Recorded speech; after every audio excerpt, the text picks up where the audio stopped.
Por unanimidade, o Supremo Tribunal Federal derrubou a lei que proíbe sátiras em período eleitoral. Os ministros entenderam como inconstitucionais os artigos que proibiam as emissoras de rádio e TV de fazerem trucagens, montagens ou sátiras com candidatos, partidos ou coligações.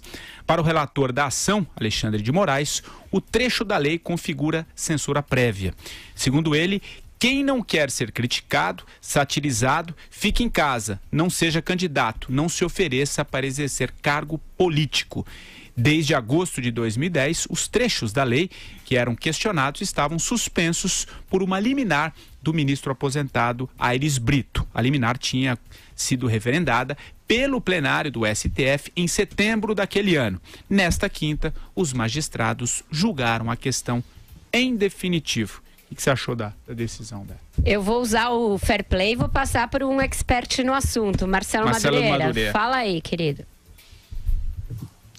Não, eu até hoje no Jornal da Manhã me manifestei sobre o assunto, que é curioso, né? Em todos os países do mundo civilizado, você tem a ampla liberdade, existe até o termo jurídico para isso, logo eu que detesto essa seara jurídica, mas chama-se ânimo jocandi.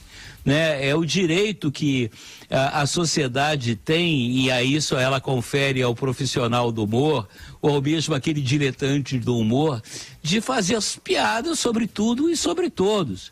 Mas aqui no Brasil, curiosamente, né, a nossa classe política, né, a nossa plutocracia, ela se esmera em criar dificuldades da livre expressão, livre manifestação, né, criando esses monstros e que realmente a legislação eleitoral, se você examinar, eu não sei até que ponto essa decisão do Supremo ainda favorece os humoristas, porque é muito complexa a legislação eleitoral. Por exemplo, se você faz uma piada sobre o candidato A, você tem que fazer uma outra sobre o candidato B, C, D, E, F, G. Inclusive, mais ou menos com o mesmo tamanho. É uma coisa de maluco.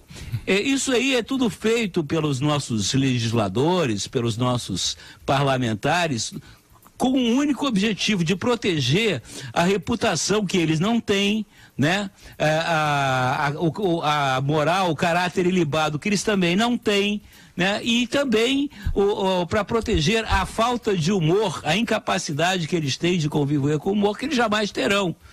Então é óbvio que foi uma decisão, ao meu ponto, acertada, quase que óbvia, né? Mas eu não sei até que ponto realmente ela vai permitir que os programas de humor, seja de televisão aberta ou fechada, de internet, possam realmente satirizar os candidatos do período eleitoral. Achei importante, claro. que o voto do ministro Alexandre de Moraes é um voto basilar em defesa da liberdade de expressão, em defesa da livre expressão não só jornalística, mas também de outras formas de manifestação cultural, como é o humor, como é a sátira, que cumprem um papel importantíssimo de politização, sim. Através do humor, você toca em pontos importantes, em feridas importantes sociais, políticas do país. E uma sociedade madura tem que estar madura para conviver também com humor ácido, com humor por mais politicamente incorreto que seja, não importa. Tem que, pau que dá em Chico e tem que dar também em Francisco. E isso é importante, é educativo para que a gente avance. A gente tem que avançar ainda muitos patamares em termos de liberdade de expressão, pluralidade de opiniões, respeito a essas opiniões divergentes. Eu acho que aos poucos vamos chegando lá num estágio mais evoluído nesses quesitos nos quais ainda estamos tão atrasados, Patrick. Carlos Andreasa. Eu chamo a atenção por um fato raro, considerando um tribunal, no caso o Supremo Tribunal Federal, recentemente, nos últimos anos, agravando-se desde 2017 para cá, um tribunal sempre rachado, com decisões em seu plenário muito divididas, controversas. Quando a matéria é defender a liberdade de expressão, esse tribunal sendo justo aqui, age sempre de forma unida, unanimemente. Tem sido assim sempre. Para ser justo, inclusive o Roberto Barroso. Com todas as vênias que eu faço a ele e as críticas, eu bato firme. Quando a matéria é liberdade, inclusive liberdade artística, os votos dele são muito bons, muito corretos, muito bem fundamentados. É um defensor da liberdade de expressão. Feito esse ponto, entro no seguinte. Muito se discute, o Madureira participa dessa discussão, o conceito de limite do humor. Para mim, não existe limite do humor.